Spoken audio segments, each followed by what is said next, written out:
perbuatan itu, kenapa dilakukan? Itu pertanyaannya. Jadi fa yauma idzil la yus'alu an dzambihi insu wala jan. Pada hari itu tidak ditanya tentang dosa, karena dosa sudah jelas catatannya. Yang ditanya kenapa dilakukannya. Sama dengan harta itu tidak ditanya berapa jumlahnya, karena Allah sudah tahu jumlahnya. Ya, yang ditanya ya, dari mana didapat dan kemana digunakan. Itu. Karena semuanya kan sudah ada ketentuannya. Makanya harta itu dicari dengan cara apapun, yang didapat sesuai dengan ketentuan aja. Walaupun jumlahnya banyak, tapi nggak berguna juga. Ya. Kalau misalnya tidak digunakan ya, hanya disimpan, banyak orang yang mungkin hartanya sampai miliaran, triliunan gitu kan. Ya, tapi adanya di mana? Di bank, gitu, disimpan. Banknya pun nggak di Indonesia lagi, di luar negeri lagi. Kapan bisa ngambil yang memanfaatkannya? Nah, jadi yang menjadi rezeki kita itu sebetulnya apa yang memang kita nikmati hari itu dan apa yang kita pakai sekarang ini. Rezeki kita ya baju yang kita pakai sekarang, yang 2 lemari 3 lemari itu belum tentu. Ya. Jadi yang kita pakai ya, mobil juga, kalau kita punya mobil 100 pun ya, ada orang mobilnya lebih malah 100. Ya. Dulu ada kawan pergi ke Brunei Darussalam ya. Nah, itu ada namanya Sultan Bolkiah namanya. Mobilnya banyak. Jadi ada orang yang kerjanya ngidupin mobil aja. Hidupin sini satu sampai tak berapa tuh. Ya. Tapi yang dipakainya kan cuma satu. Tidak bisa dia pakai dua sekaligus. Ya. Satu aja terbatas. Ya. Orang lain, kalau kita punya rumah banyak kamar, yang dipakai cuma satu kamar aja. Yang lainnya siapa? Ya mungkin anak, mungkin menantu, mungkin jin, ya. Yang jin juga, kalau nggak dipakai-pakai rumah itu, kamar itu ya tempatnya jin. Kalau dia cuma satu orang ya nggak apa-apa. Kalau satu keluarga dia ya, keluarga jin yang susah nanti diusir, nggak mau dia pindah. Makanya kalau di rumah kita biasakan baca surah Al-Baqarah ya, supaya nggak betah jin itu.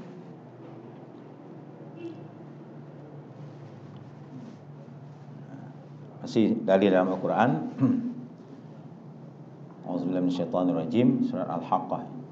Yauma idzin tu'raduna la takhfa minkum khafiyah. Yauma idzin, pada hari itu, tu'raduna, dihadapkan ya pada Tuhanmu apa yang kita lakukan di dunia ini, la takhfa minkum khafiyah. Dan tidak ada yang tersembunyi. Tidak ada tersembunyi, semuanya terungkap. Makanya disebut dengan yaumatublas sarair, hari di mana diungkapkan semua rahasia-rahasia. Yang suami tidak tahu rahasia istrinya, tahu nanti. Nah, istri juga begitu, tahu suaminya punya istri 4 nanti. Iya, kalau dunia kadang-kadang nggak tahu, banyak yang nggak tahu. Ibu yakin si bapak istrinya 1. Ya, yang yakin aja lah, yakin yang ada gitu ya, yang sudah jelas. Nah, di luar itu wallahu alam, serahkan kepada Allah. Karena nanti ada kejadiannya itu waktu pesawat terbang yang jatuh itu kan, ada pesawat apa dulu itu. Nah, lalu kemudian pihak penerbang mengatakan, ahli waris tolong datang ke kantor katanya. Ternyata ada seorang bapak yang meninggal itu, ada 3 ahli warisnya yang datang itu. Yang 2 masih menggendong bayi. Saya istrinya, Pak, ini anaknya. Ya, 1 bukan, saya juga. Ya tahu tapi udah meninggal dulu dia gitu. Ya. Nah, itu yaumatublas sarair. Jadi nanti di hari akhirat itu semuanya terungkap semuanya. Gak ada rahasia lagi. Nah, disitulah kenapa kita minta kepada Allah, Allah mastur aurati wa amin rawati. Allah mastur aurati, Allah tutuplah aibku. Jadi orang nggak tahu. Yang tahu antara kita dengan Allah. Karena nanti memang ada sebuah riwayat, dipanggil seseorang hamba, ditutupi oleh Allah sehingga orang nggak tahu sedang apa yang dibicarakan antara Allah dan hambanya itu. Nah, ternyata Allah menyatakan pembuktian, kamu nih lakukan ini kan, ini semua dosa disebutkan oleh Allah. Ya, udah separuh putus harapan lah begitu si hamba ini. Terakhir kata Allah, semuanya telah kuampuni. Jadi ada dosa-dosa diampuni oleh Allah. Tidak ada orang di dunia ini, anak keturunan Nabi Adam itu yang tidak berdosa, nggak ada. Kullu bani Adam khata'. Khata' itu artinya kesalahan itu bukan sekali, berkali-kali salahnya. Ya.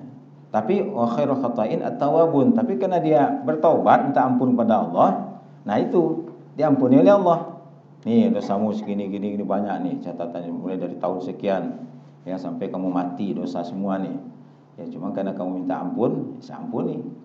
Ya, Allah itu Maha Pengampun, wasi'ul maghfirah, luas ampunannya. Tinggal mau nggak kita minta ampun kepada Allah. Makanya Rasulullah kan ada tahu itu, diajarkannya kepada kita banyak istighfar. Ya.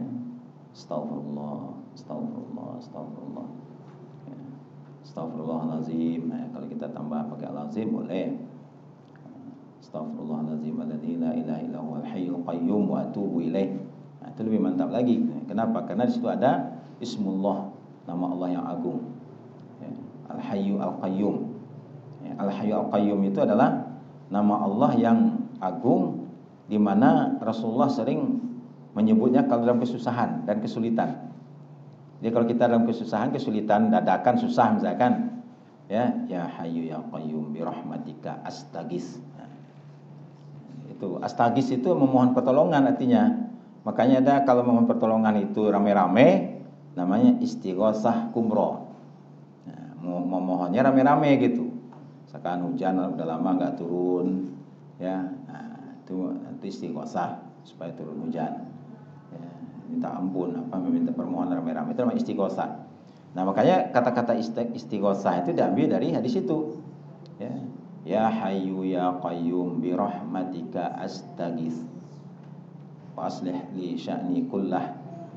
Ya, dan menjadikanlah semua urusanku menjadi baik begitu.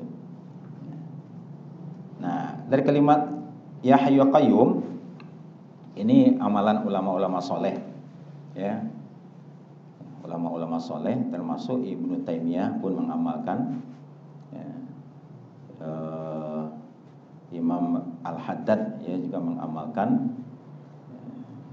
Ulama-ulama yang soleh mengamalkan kalimat ya Hayyu ya Qayyum, ya, la ilaha illa anta dibaca 40 kali setelah kita sholat qobliyah subuh. Ya, kita kan sholat fajar tuh, ya, sholat sunat fajar kan ada space, ada berapa menit. Nah, itu yang dibaca salah satu zikirnya ya Hayyu ya Qayyum la ilaha illa anta. Ya. Wahai Allah yang maha hidup menghidupkan, Qayyum maha gagah perkasa, la ilaha illa anta.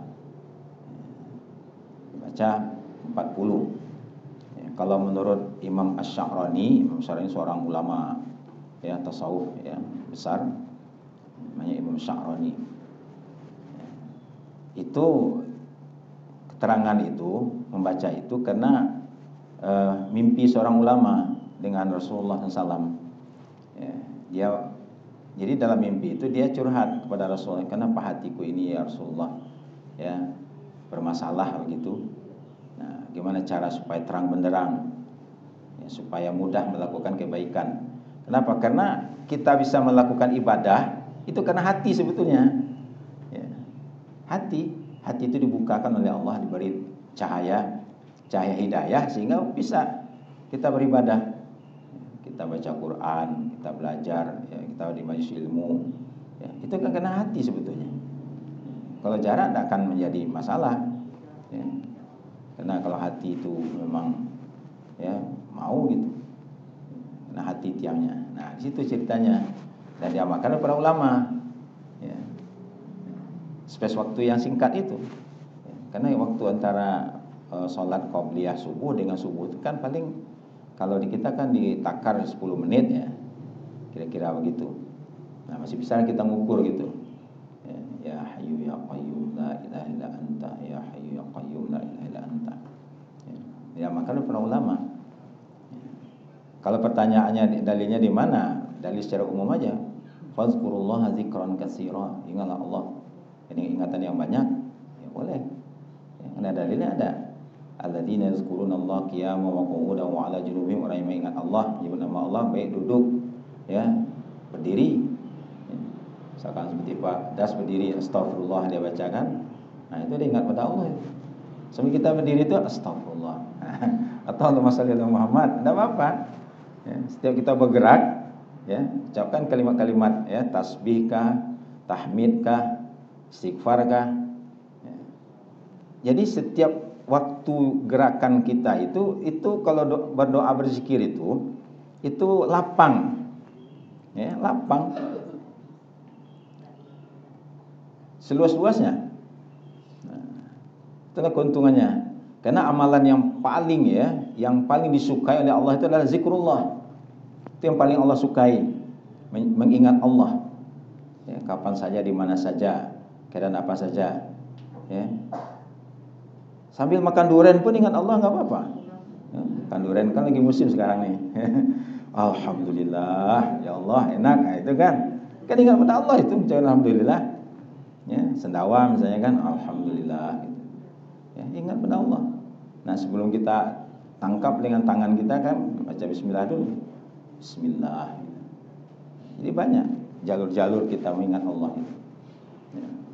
Yang dikhawatirkan kan lupa. Ya, kalau lupa, ya Allah juga melupakan kita. Ya. Kalau kita lupa kepada Allah pun juga ya tidak mau peduli juga dengan kita. Nah, makanya kita ingat Allah itu supaya kita ingat. Makanya kata Allah dalam diskusi, ingatlah aku waktu engkau lapang, aku ingat engkau waktu engkau susah. Ya. Kapan susah itu? Sakratul maut. Itu yang paling penentuannya, sakratul maut. Datang sakratul maut, ingat kita kepada Allah saat itu. Yang lain tidak ingat sama sekali. Semua udah nggak ada, cuma satu aja lagi. Nah, situlah kenapa para ulama membuat sebuah semacam komitmen diri gitu ya. Anta maksudi, nah, gitu kan, waridhaka matlubi, ya Allah engkau lah yang aku cari ya. Anta maksudi, maksud yang dimaksud itu, yang dituju, yang diharapkan itu adalah keridhaan. Nah, makanya diungkapkan dalam bentuk doa, Allahumma inni as'aluka ridhaka wal jannah wa a'udzubika min sakhatika wan nar. Jadi itu. Nah, kembali kita kepada yauma idzin tu'raduna la takhfa minkum khafiyah. Nah, menurut Syekh Hisam Abdul Qadir ya, ini ada nama kita Mukhtasar Ma'ariful Qabul, berkata, dia menghadap di sini, dihadapkan ini punya dua makna. Ada yang bermakna secara umum, itu menghadapnya seluruh makhluk kepada Rabb mereka secara total, tidak ada sedikit pun yang tersembunyi darinya, dan berlaku ke semua makhluk bagi yang hisab maupun yang tidak. Ya maksudnya yang tidak, malaikat juga, ya binatang juga, manusia juga, semua itu nanti akan dihadapkan. Tidak ada satupun yang, makanya kan bersaf-saf itu di yaumil mahsyar itu. Ya. Wal malaikatu saffan saffa gitu kan, malaikat bersaf-saf. Ya. Jadi semuanya ya di mahsyar itu kan padang yang datar, tidak ada bukit-bukit, gunung-gunungnya nggak ada, datar aja gitu. Ya. Dan warnanya putih keperaperakan gitu. Jadi sepanjang mata memandang, sejauh mata memandang itu makhluk Allah semuanya. Nah, disitulah nanti ada namanya bendera, ya, bendera yang untuk menentukan bendera umat Nabi Muhammad, Nabi Musa, Nabi Isa, semua nabi-nabi itu yang ada umatnya, itu ada tandanya. Nah, yang paling banyak itu umat itu Nabi Muhammad. Paling banyak itu. Ya. Nah, ada tandanya gitu. Jadi itulah ya makna umum. Dan kemudian makna khusus yaitu diperlihatkannya semua maksiat kepada para pelakunya dan kaum mukminin, ya, semuanya yang baik yang buruk juga, ya. Lalu membuat mereka mengakuinya. Nah, jadi mengakui semuanya. Nah, tinggal nanti ada yang Allah ampuni. Ya, disinilah ya dosa yang tidak ada ampunnya itu adalah syirik. Jadi kalau di sini nggak ada lagi, tapi kalau dia ternyata meninggal tidak musyrik, itu ada peluang. Jadi kita nggak bisa juga mengatakan si fulan ini melakukan ini dosa besar ini, dosa neraka gitu kan? Ya nanti keputusan akhirnya Allah, ya, Allah yang menentukan nanti itu. Makanya disitulah Rasulullah SAW itu berperan untuk memberi syafaat kepada umatnya. Begitu sebulan ini sudah divonis masuk neraka, ternyata Rasulullah lihat catatan, kan ada malaikat di dunia ini yang ditugaskan oleh Allah itu mencatat siapa saja yang berselawat kepada Nabi. Jika ada orang berselawat kepada Nabi, Allahumma shalli ala Muhammad wa ala Muhammad, dicatat oleh malaikat. Ya, yang paling banyak selawatnya. Ya. Dan selawat itu ya ternyata agak longgar, ya, longgar maksudnya itu dibolehkan untuk membuat yang terbaik. Ya, ada yang memang diajarkan oleh Allah, ada ya, yang dibuat oleh Rasulullah, diajarkan oleh Rasulullah, ada yang sahabat yang tidak diajarkan pun ada juga. Ya, tapi dibolehkan. Nah, itu. Karena kalau ada kebolehan itu kita nggak boleh membatasi, ya, tidak boleh kita haramkan kalau memang itu dibolehkan, kecuali kalau tidak dibolehkan. Sampai ada seorang sahabat dipanggil oleh Nabi, sini dulu sini, kan saya. Sahabat yang lain kan heran, kenapa nih kok dipanggil? Ada apa? Siapa bapak ini? Nah, keheranan di wajah Nabi itu kan sangat halus perasaannya dan sangat bijak gitu. Jadi kalau ada di wajah sahabat itu ada keraguan-raguan, ada tanda tanya, dia tahu itu. Ya, nah inilah sahabatku yang telah berselawat dengan selawat yang belum pernah ada sebelumnya. Maksudnya yang belum pernah diajarkan oleh Nabi. Ya. Allahumma shalli ala sayyidina Muhammadin fil awwalin wal akhirin wa fil mala'il a'la ila yaumiddin. Itu selawatnya. Ya. Allahumma shalli ala sayyidina Muhammadin fil awwalin, ya, sejak dari awal. Ya, wal akhirin, sejak akhir, maksudnya dari mulai manusia diciptakan sampai akhir, berapa jumlahnya itu? Enggak terhitung kan selawatnya itu. Ya. Allahumma shalli ala sayyidina Muhammadin fil awwalin wa fil mala'il a'la. Yang di atas juga malaikat. Jumlah malaikat, ibu-ibu tahu berapa jumlahnya? Tahu enggak berapa jumlahnya? Ya. Dan Nabi itu malaikat masuk beribadah ke Baitul Ma'mur setiap hari itu 70.000. Tapi tidak boleh balik, enggak keluar, masuk terus. Kalau di Baitullah dibatasi 7 kali putaran, setelah itu pindah dia. Jadi makanya kan kalau orang tawaf dia tidak stuck itu, tetap aja, cuman pelan kalau rame. Tapi kan selesai 7 kali putaran, nah tidak boleh lagi di sana, harus pergi lagi ke sa'i. Ya, nah makanya kan tawaf itu selalu. Nah kenapa nggak pernah ada stucknya itu? Nah disinilah Allah gerakkan. Ya, hati orang itu, saya mau tawafnya pagi, tawafnya siang, saya mau tawafnya malam itu. Siapa yang menggerakkan itu? Allah. Walaupun tinggalnya sama-sama di samping masjid Zamzam Tower, ya, situ ada macam-macam tempat di situ. Ya. Ibu-ibu kalau pergi haji umroh jangan jauh-jauh tempatnya, di Zamzam Tower aja yang ada jam gadangnya itu di atas itu. Nah itu banyak situ hotel tuh, situ aja pilih, ya. Nah, jadi kembali kita kepada, ya, makna khusus itu semua perbuatan akan diperlihatkan, ya, dosa kecil, dosa. Itulah yang maka dalam surah Yasin kan, ya, kan ada ayat itu kan, mali hadzal kitabi la yughadiru saghiratan wala kabiratan illa ahsaha. Duh, kitab apa ini? Kok semuanya ada? Ya, mau dosa kecil, mau dosa besar, semua itu ada di situ. Nah, di dalam hadis, ya, ini dalil hisab dalam hadis. Rasul mengatakan, Nabi Barzah al-Aslami, ya, rawahu at-Tirmizi, la tazulu qadama 'abdin yaumal qiyamah. La tazulu itu selalu artinya. Jadi kalau dalam kalimat mazala, ya, la, ya, ma, ada kalimat zalanya, ya, la tazulu, selalulah. Qadama itu kaki, ya, 2 kaki. Qadama, karena orang kakinya 2. Abdin, seorang hamba. Jadi 2 kaki seorang hamba itu selalu, ya, tidak bergerak, tidak beranjak dari tempat berdirinya yaumal qiyamah, pada hari kiamat nanti. Nah, sehingga nanti ditanya, ya, selesai dulu pertanyaan dulu, baru kemudian bisa dia bergerak kemana begitu sesuai dengan perintah Allah. Ya. Tapi berdiri aja tuh, berdiri nggak bisa kemana-mana, ya, sambil menunggu, ya, sambil menunggu. Nah, hatta yus'al an, sehingga ditanya. Apa yang ditanya? Pertama, an umrihi, umur. Ya, umur ditanya itu bukan berapa umurnya, bukan. Ya, kemana umur itu digunakan? Tanya itu. Berapa jam ya digunakan untuk goes misalnya. Kan ada orang kan kalau goes kan berjam-jam. Ya.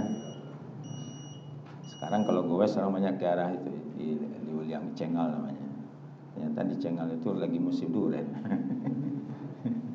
Ada. Ya. Jadi itu ditanya itu.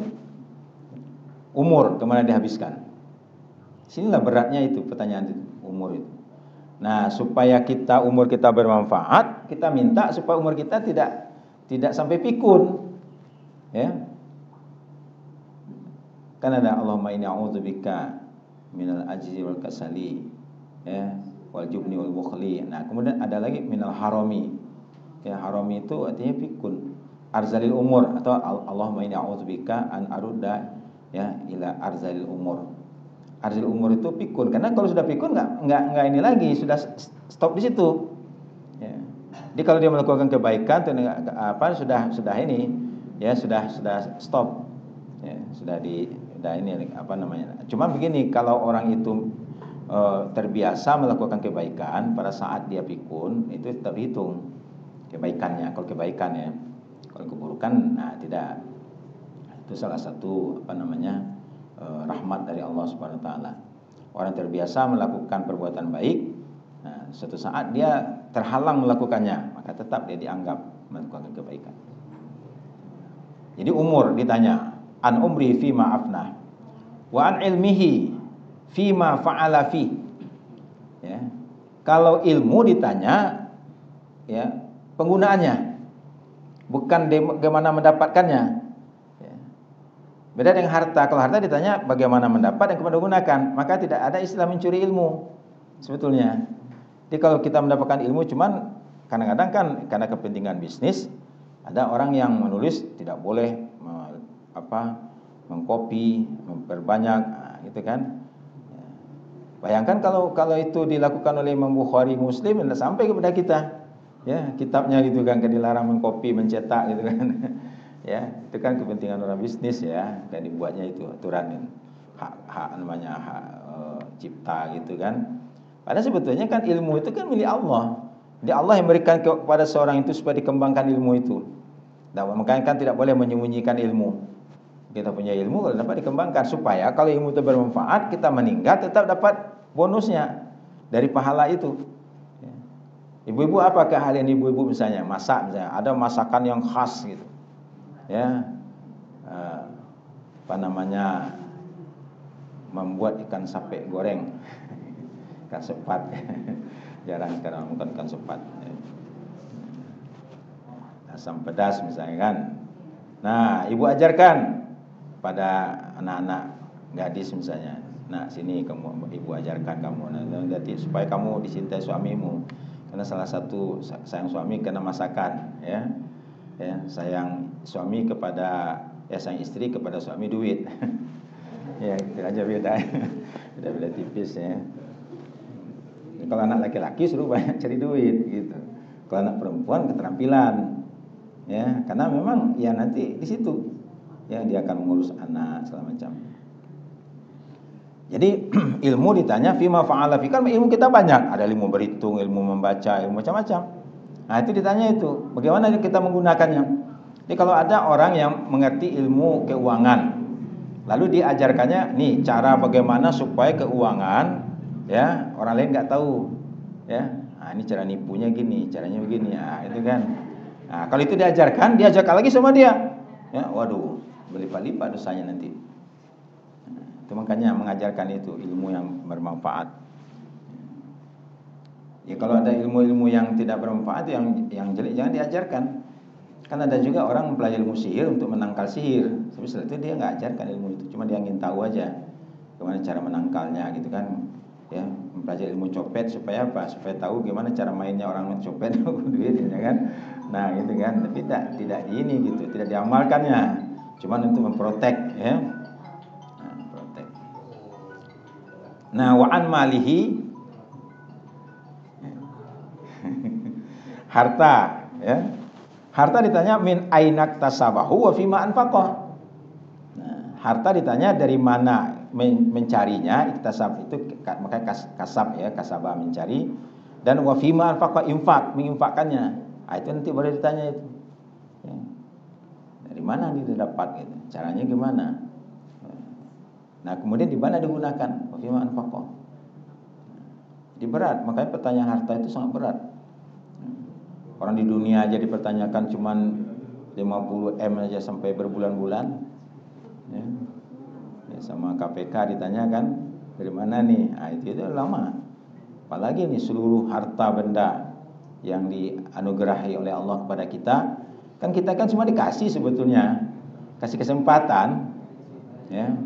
Kan yang yabsutur rizqa yaqdir itu kan Allah. Yang melapangkan rezeki dan membatasinya Allah. Dilapangkan, dibuka seluruhnya, ada orang yang buat duitnya banyak gitu kan. Tapi nanti dibatasi bisa juga, gampang bagi Allah. Nah, kemudian anjismihi fima ablah, tubuh kita kan ada ujiannya. Sakit misalnya. Nah, gimana cara kita mensikapi dengan sakit? Kemana kita berobat? Ya, berobatnya dengan yang halal atau yang haram? Ya, kepada dokter apa dukun? Nah, ini lain kan? Atau kepada siapa? Nanti ditanya itu nanti. Ya, mensikapi. Nah, makanya kan nanti sini la tazulu qadama 'abdin yaumil qiyamah, ya, selalulah ya tidak akan dapat bergeser seorang dari telapak kakinya pada hari kiamat sampai dia ditanya, ya, diminta pertanggungjawaban an umrihi, umur. Ada juga dalam hadis an syababihi, ya, masa muda, ada juga dalam satu versi yang lain. Ya, an ilmihi, ilmu. Ditanya nanti oleh Allah SWT. Harta ditanya dari mana didapat, kemana digunakan, ya. Dan tubuh ditanya juga, ya, fima ablah, tentang bala, ujian, ya, tentang sakit yang Allah berikan kepada tubuh. Sebetulnya kalau memang ujian sakit itu berat, ya. Makanya kan kalau sabar itu balasan pahalanya luar biasa dari Allah, ya. Kalau ada orang sakit kan, nah, lama sakitnya itu diterima dengan sabar, itu nanti dari akhirat dia nggak ada dosa lagi, habis dosanya. Pun di dunia memang berat, ya. Cuman kan kita kalau dapat jangan diuji dengan sakit gitu kan. Kita minta kepada Allah itu kan doa kita kan gitu, Rabbana la tu'akhidna in nasina aw akhtana, Rabbana wa la tahmil 'alaina isran kama hamaltu 'alal ladzina min qablina, Rabbana wa la tuhammilna ma la taqata lana bih. Nah, jangan kami diberi beban yang kami nggak mampu, ya Allah, menahannya. Sakit juga begitu, yang kita tidak sanggup untuk menahannya gitu. Kita minta kepada Allah. Walaupun pahalanya besar, kalau orang yang semakin banyak semakin besar sakitnya, berat sakitnya, semakin besar pahalanya. Ya. Nah, makanya disitulah perlu kesabaran itu, diminta kepada Allah. Allahumma ij'alni sabura wa ij'alni syakura wa ij'alni fi aini saghira wa fi a'yunin nasi kabira. Ini doa Nabi itu luar biasa itu.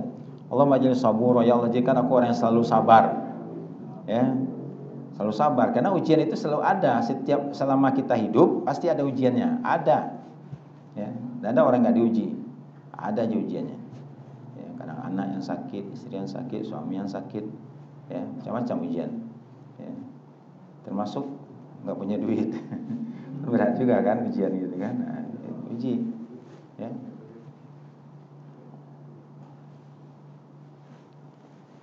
Nah, ini dalil hisab ya secara ijma. Nah, jadi ijma itu begini, ijma itu tidak ada ulama lagi yang berbeda pendapat di situ. Sepakat, ya. Sepakat ulama. Sama dengan sepakatnya ulama, Bismillahirrahmanirrahim itu ayat dari surah Fatihah. Sepakat semuanya, ya, dituangkan dalam mushaf. Ya, Bismillahirrahmanirrahim 1, Alhamdulillahirabbil alamin 2. Nah, hanya dalam waktu membaca ketika dalam sholat jahar, Bismillah ada dipelanin, bukan nggak dibaca. Jadi jangan sampai nggak dibaca. Kalau karena ada orang nih, oh di Masjid Haram aja nggak dibaca tuh, kata Imam Sudais, Imam Alhamdulillah ada dia baca, cuma kita nggak dengar. Ya, Bismillahirrahmanirrahim. Karena kalau nggak dibaca kurang satu. Nah, itu. Jadi makanya kan yang paling aman itu ya dibaca aja lah, aman. Ya. Kalau jadi imam, kita baca Bismillah dengan keras, orang yang mendengarkan dapat pahala, ya, dapat pahala bacaan itu.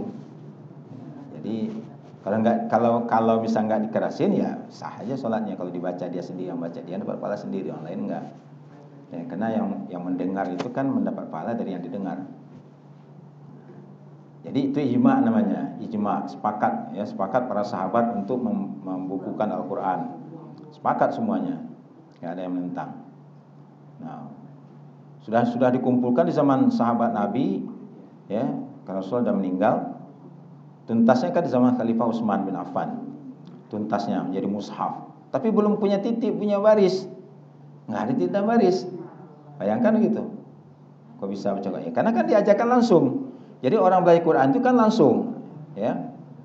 Sehingga dibaca, didengar. Walaupun enggak punya baris juga, sama dengan anak kita enggak boleh, walaupun enggak bisa tulis baca, tahu dia. Panggil mama, panggil papa. Walaupun dia belum bisa, kenapa dia diajarin? Ya, pendengaran. Ya, talaki, makanya itu namanya talaki. Ya, di baca Quran itu harus talaki. Kenapa? Karena ada bacaan yang harus benarnya itu diperdengarkan. Kalau kita belajar otodidak nanti salah dan susah merubahnya.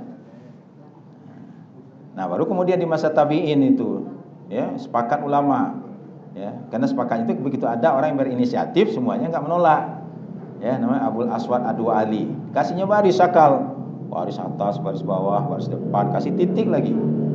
Nah, tapi ulama-ulama saat itu menerima, itu namanya ijma sampai sekarang.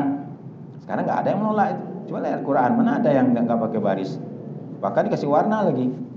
Dan kalau kalimat Allah kasih warna gitu kan, ya, itu namanya ijma ya, ya ijma sukuti. Ya. Nah, secara logika juga ada, ya kata Syekh Ibnu Utsaimin, ya karena dalam kitab yang saya pakai rujukan itu ya. Ada pandangan Syekh Utsaimin yang bagus ya. Adapun secara logika sudah jelas bahwa kita dibebani untuk melakukan sesuatu, meninggalkan sesuatu dan membenarkan sesuatu. Sementara konsekuensinya, nah itu. Jadi kalau kita disuruh perintah melakukan, itu dilaksanakan. Apa balasannya? Pasti ada balasannya. Kalau melakukan kejahatan, pasti ada konsekuensinya. Secara logika begitu. Karena di dunia ini belum sempurna. Orang yang baik belum sempurna balasan kebaikannya. Orang yang jahat belum sempurna balasan atas kejahatannya. Dia belum sempat dihukum sudah meninggal gimana? Ya. Nah, itu belum dibalas di dunia ini. Ya. Ada orang baik, yang belum dapat dari kebaikannya, dia sudah meninggal duluan. Dia meninggalkan kebaikan, ada meninggalkan keburukan. Nah, jadi ini hisab ya. Ini bagian pertama, insyaallah nanti pada berikutnya kita lakukan bagian kedua ya, dan seterusnya. Ini barangkali kajian kita pada pagi hari ini, mudah-mudahan ada manfaatnya. Sebelum kita akhir tutup, kalau ada satu dua pertanyaan mungkin silakan.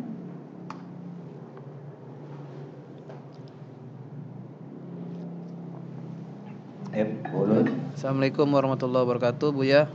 Ada yang bertanya dari live chat, Buya. Izin bertanya, Ustadz, apakah semua umat akan dihadapkan ke Allah saat yaumil hisab?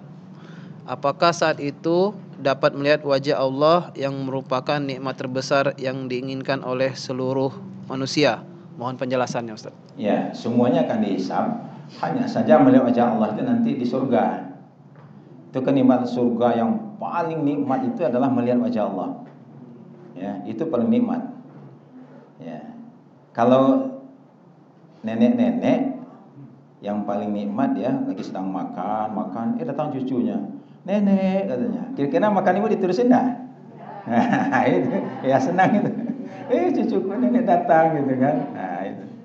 Ya, itulah itu yang paling nikmat. Jadi ketika sebelum Allah memperlihatkan wajahnya, berjumpa dengan hamba-hambanya itu, malaikat ditanya gitu. Malaikat bertanya, masih gimana kenikmatan dunia, kenikmatan di surga ini? Semuanya mengatakan udah ada lagi yang lebih dari itu. Apa itu? Itulah melihat wajah Allah. Tapi adanya di surga, di neraka enggak. Ya, gitu. Ya, Pak Mesin. Kalau misalnya anak-anak yang masih belum aktif balik meninggal dunia, kemudian kan dia itu kan cukup. Bagaimana kalau misalnya anak itu dari anaknya orang kafir gitu? Apakah dia Ya, jadi anak itu tidak berdosa, tidak ada dosa warisan. Jadi anak siapapun yang lahir meninggal sebelum akil balik, maka dia menjadi ahli surga. Ya, dia pasti kan bisa menolong orang tuanya kan. Tapi kalau orang tuanya kafir gitu kan? Enggak. Kalau orang tuanya kafir nggak bisa. Itulah makanya kafir itu menutup. Ya, kalau meninggal keadaan kafir pun didoakan oleh seluruh, misalnya kan dia jadi pejabat baik sekali, tapi dia kafir gitu, meninggal, disolatin sama seluruh masyarakat, gitu kan? Ya, terblok aja, nggak bisa, nggak masuk. Situlah kenapa keimanan orang yang beriman mati dalam keadaan beriman walaupun berdosa itu punya peluang besar masuk surga. Kenapa? Karena jadi misalnya begini, ada orang banyak dosa nih meninggal sekarang, tapi meninggalnya beriman, cuma dosanya banyak. Didoain oleh teman-temannya. Setiap apa kita doain ya kawan kita ya, doain. Nah, berkurang terus itu. Sampai nanti udah nggak ada dosa lagi. Itu untungnya beriman, makanya tidak boleh memutuskan tali silaturahim. Nah, itu tidak boleh putus. Kalau mau tali silaturahim terputus rahimnya itu, kasih sayang itu. Ya, kasih sayang Allah juga terputus. Sampai Nabi mengatakan la yadkhulul jannata qati'un. Ya, qati'ur rahim maksudnya. Ya, tidak boleh. Jadi kalau kita ada konflik, dari kita buka pintu maaf dari kitanya, terserah orang itu. Ya, makanya kan salah satu ahli surga itu kan orang yang tidak mau terikat dengan orang yang pernah bermasalah dengannya. Aku maafkan. Kan ada orang, datang ahli surga nih, kata Nabi kan. Sehingga ada orang anak-anak muda ingin tahu apa nih ibadah bapak ini, kok setiap dia datang ke majelis Nabi disebut ahli surga gitu. Ya. Biasa kita juga biasa juga gitu, datang teman kan, pebisnis datang atau apa yang bisa dilakukan, ada aja gelar-gelar begitu. Ya. Nah, dia itu gitu, datang si bapak ini. Nah, gitu dilihat bapak ini biasa aja. Ternyata ada prinsipnya dalam hidupnya. Setiap pagi dia bangun pagi itu udah berniat tuh mau berbuat baik kepada siapa saja. Nah, sebelum tidur dia maafin semua orang-orang yang mungkin melukai hati perasaannya. Nah, jadi makanya itu kan wal qaziminal ghaidha wal afina 'anil nas. Memaafkan itu berat, tapi kalau bisa pahalanya besar. Ya. Meringankan hisab malah. Ya, 3 amalan bisa meringankan hisab yasira. Yang pertama, memaafkan orang yang menzalimin. Nah, itu yang masalahnya. Anta'fu amman zalamak. Memaafkan orang, kalau memaafkan orang tidak menzalim biasa, ringan aja. Aduh, bagaimana kabar Pak? Maaf lahir batin ya, maaf ya, udah biasa. Tapi datang orang yang menzalimi kita. Ya, Bu, maafin ya Bu. Ibu dulu beli HP, saya ambil, saya curi. Sekarang saya minta maaf. Saya enggak Ibu maafin. Maafin ya. Bu, maafin Bu. Ya. Saya ini istri Bapak yang kesekian. Maafin ya. Enggak bisa maafin gitu kan. Ya. Ada cerita itu kan, seorang ustazah tapi cerita betul bangga gitu. Ya, jadi kita harus bisa memaafkan orang, katanya kan. Ya, tidak boleh kita mana perasaan apapun ya. Tiba-tiba ibu-ibu nunjuk, ya alhamdulillah Pak ustazah membuka itu, saya juga minta maaf. Ya, kenapa? Karena saya adalah istri suami ibu ustazah katanya kan, pingsan itu ustazahnya di ini kan. Iya itu, jadi berat memang maafkan, tapi itulah kita usahakan jangan memutus tali silaturahim. Pokoknya itu aja, buka aja hati. Kalau orang itu zalim kadang-kadang dia akan mendapatkan juga sesuai kezalimannya. Ya, kan Allah, hukuman Allah itu kan ya akan berlaku. Ya terserah Allah. Kalau Allah karena maaf kita dimaafkan oleh Allah ya. Cuman orang yang memaafkan itu dapat pahalanya melebihi dari apa yang kalaupun dituntut nanti dia akan melebihi mendapatkannya kalau dimaafkan di dunia ini. Nah, ya, kenapa? Nah, ini kan masalah ini kelanjutan dari bahasa. Ya. Nah, ini satu tanyanya nikmat masalah ini ada selain yang 7 yang kita sebutkan tadi. Dan yang kedua, waktu ini ada gambaran keterangan waktu berapa lama masanya? Enggak ada gambarannya. Cuman ukurannya ada. Sehari di sana sama dengan 50.000 tahun. Ya, tapi berapa? Ya, 50.000 tahun di dunia. Gimana itu? Ukuran hari di sana itu. beratnya. Ya, iya. Berat. Baik, Bapak Ibu sekalian dirahmati oleh Allah, demikianlah kajian kita pada hari ini. Insyaallah ini berseri ya, masih ada kelanjutannya lagi nanti. Kayaknya nanti apakah orang kafir juga akan ditanya, semuanya akan ditanya. Nanti kita lihat nanti ada dalil-dalil dalam Quran dan Sunnah. Demikian kita tutup dengan doa kepada majelis. Subhanakallahumma rabbana bihamdika asyhadu an la ilaha illa anta astaghfiruka wa atubu ilaik. Assalamualaikum warahmatullahi wabarakatuh.